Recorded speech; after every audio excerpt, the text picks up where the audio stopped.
जय हिंद साथियों, स्वागत है आप सभी का हमारे यूट्यूब चैनल जेएस क्लास में। तो साथियों, आज की क्लास शुरू करते हैं और देखते हैं टॉप 15 जीएस क्वेश्चन जो कि आर्मी अग्निवीर परीक्षा के लिए काफ़ी इंपॉर्टेंट। साथियों, हमने अपने प्रैक्टिस सेट में वे ही क्वेश्चन सम्मिलित किए हैं या उसी आधार पर क्वेश्चन सम्मिलित किए हैं जो हमारे पिछली परीक्षा यानी जैसे एयरफोर्स, नेवी और आर्मी की परीक्षाएं में पूछी गई है।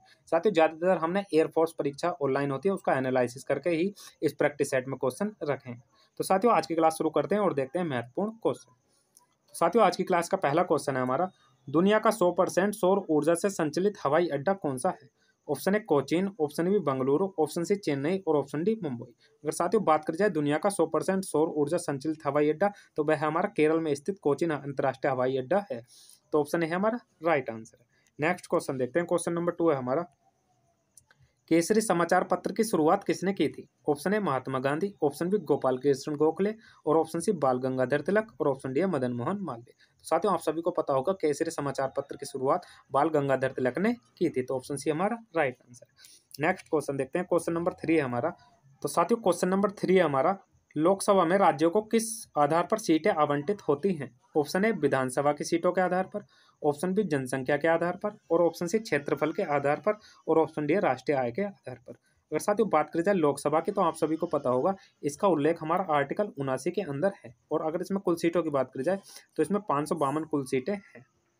अगर बात करी जाए कि सीटें किस आधार पर आवंटित होती है, जैसे कि 28 राज्य हैं हमारे और 8 केंद्र शासित प्रदेश हैं, कि उनमें सीटें किस आधार पर आवंटित होती हैं। जैसे बात करी जाए तो यूपी में हमारी 80 सीटें हैं, उसके बाद महाराष्ट्र में सेकंड नंबर पर, उसमें 31 सीटें। अगर बात करी जाए यानी कि देखो इनमें कितना डिफरेंस है। रीजन क्या है? यही रीजन है कि यूपी में महाराष्ट्र से ज़्यादा जनसंख्या है, तो लोकसभा में जो सीटों का आवंटित होता है वह हमारा जनसंख्या के आधार पर होता है। तो ऑप्शन बी हमारा राइट आंसर। नेक्स्ट क्वेश्चन देखते हैं। क्वेश्चन नंबर 4 है हमारा, भूदान आंदोलन किसने प्रारंभ किया था? ऑप्शन ए महात्मा गांधी और ऑप्शन बी है बाल गंगाधर तिलक, ऑप्शन सी सुभाष चंद्र बोस और ऑप्शन डी विनोबा भावे। अगर साथियों बात करी जाए भूदान आंदोलन की, तो यह हमारा विनोबा भावे ने शुरू किया था। तो ऑप्शन डी हमारा राइट आंसर है। नेक्स्ट क्वेश्चन देखते हैं। क्वेश्चन नंबर 5 है हमारा, हाल ही में भारत के किस पड़ोसी देश में तख्ता पलट होकर सेना ने प्रशासन को अपने हाथ में ले लिया? ऑप्शन है पाकिस्तान, ऑप्शन बी श्रीलंका और ऑप्शन सी म्यांमार और ऑप्शन डी भूटान। अगर साथियों बात करी जाए तख्ता पलट होकर सेना ने प्रशासन, आप सभी को पता होगा म्यांमार में, जो कि भारत का पड़ोसी देश है। तो ऑप्शन सी हमारा राइट आंसर। साथियों, जो भारत के पड़ोसी देश है, आपको एक तो उनके कौन कौन से राज्य सीमा लगाते हैं ये टॉपिक बिल्कुल तैयार होना चाहिए कि म्यांमार से भारत के कौन कौन से राज्य सीमा लगाते हैं। और उसके बाद जो भी हमारे चारों ओर राष्ट्र, मतलब जो भी हमारी अंतर्राष्ट्रीय सीमा उससे सटे हुए जो भी देश हैं, आपको उनकी राजधानी बिल्कुल पता होनी चाहिए कि राजधानी क्या है वहाँ की, और वहाँ पर कौन सा यानी प्रधानमंत्री क्या है और राष्ट्रपति क्या है। तो साथ ही क्वेश्चन नंबर 5 का आंसर था हमारा ऑप्शन सी, म्यांमार में तख्ता पलट हुआ है। नेक्स्ट क्वेश्चन देखते हैं। क्वेश्चन नंबर 6 है हमारा, मेघालय के वर्तमान में राज्यपाल कौन है? साथ ही जो हमारे पूर्वोत्तर के ये राज्य हैं,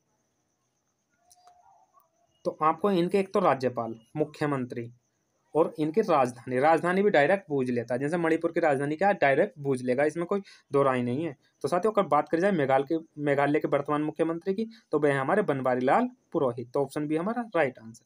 तो साथियों जो भी हमारी 7 सिस्टर हैं, आप सभी को बिल्कुल रटे हुए होने चाहिए उनके राज्यपाल, मुख्यमंत्री और उनकी राजधानी। नेक्स्ट क्वेश्चन देखते हैं। क्वेश्चन नंबर 7 है हमारा, खेलो इंडिया यूथ गेम्स 2023 किस राज्य में आयोजित हुए?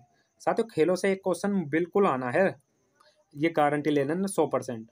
आपके ही शिफ्ट में आ जाए ये मैं नहीं कह सकता, परंतु आएगा जरूर।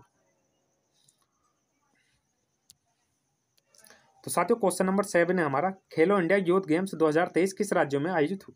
तो साथियों आप सभी को पता होगा कि हमारे इसमें डिफेंस में जो पूछा जाता है, खेल से एक क्वेश्चन जरूर पूछा जाता है, चाहे एयरफोर्स का एग्जाम दें, चाहे आप आर्मी का दें या नेवी का दें। या तो पुरस्कार पूछ लेता कि ये पुरस्कार किस खेल से संबंधित है, ट्रॉफी पूछ लेता कि ये जैसे संतोष ट्रॉफी है हमारी, पूछ लेगा कि संतोष ट्रॉफी का संबंध किससे है, तो वह फुटबॉल से, आप सभी को पता होगा। तो ये भी आपको पता होना चाहिए, बिल्कुल पक्के रखना। एक है खेलो इंडिया यूथ गेम्स, एक है हमारे राष्ट्रीय खेल जो कि गुजरात में भी आयोजित हुए हैं। आपको देखना कि उसमें सबसे टॉप पर राज्य कौन सा रहा है और उसने कितने पदक जीते। अगर साथ ही क्वेश्चन नंबर 7 की बात करी जाए, तो यह हमारा खेलो इंडिया यूथ गेम्स 2023 किस राज्य में आयोजित हुए? तो यह हमारे मध्य प्रदेश में इनका 5वां संस्करण हुआ था। तो ऑप्शन सी हमारा राइट आंसर। नेक्स्ट क्वेश्चन देखते हैं। क्वेश्चन नंबर 8 है हमारा, भारत का सबसे लंबा नदी पुल ढोला सादिया निम्नलिखित में से किस नदी पर बनाया जा रहा है? ऑप्शन ए कामेंग नदी, ऑप्शन बी मानस नदी और ऑप्शन सी बराक नदी और ऑप्शन डी लोहित नदी। अगर साथियों बात करी जाए ढोला सादिया, इसे ये हम बोलते हैं भूपेन हजारिका, जो कि ब्रह्मपुत्र नदी की सहायक नदी है, लोहित नदी उस पर स्थित है।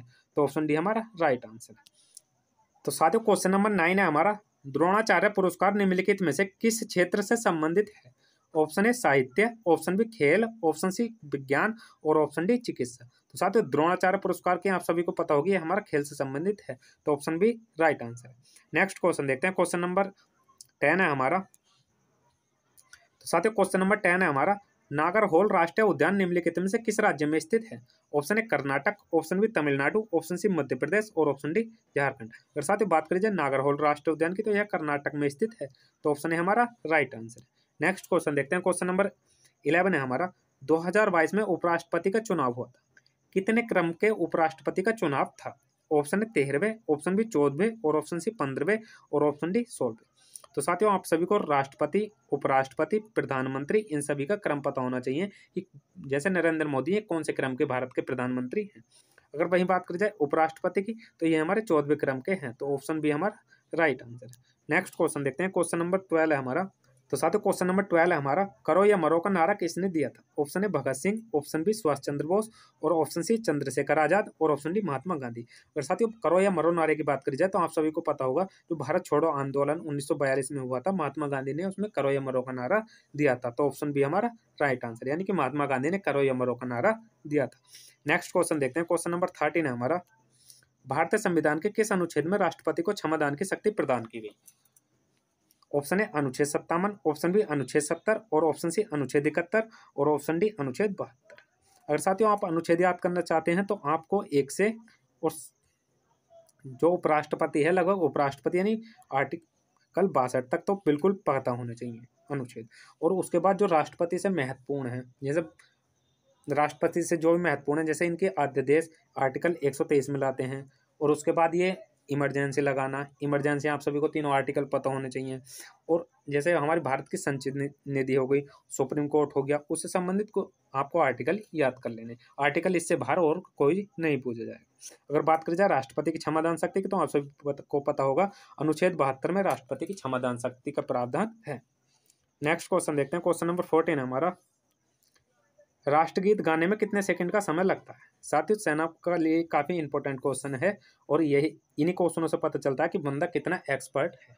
बात करी जाए राष्ट्रगीत की, तो आप सभी को पता होगा हम 65 सेकंड में अपना राष्ट्रगीत समाप्त कर लेते हैं। तो ऑप्शन डी हमारा राइट आंसर।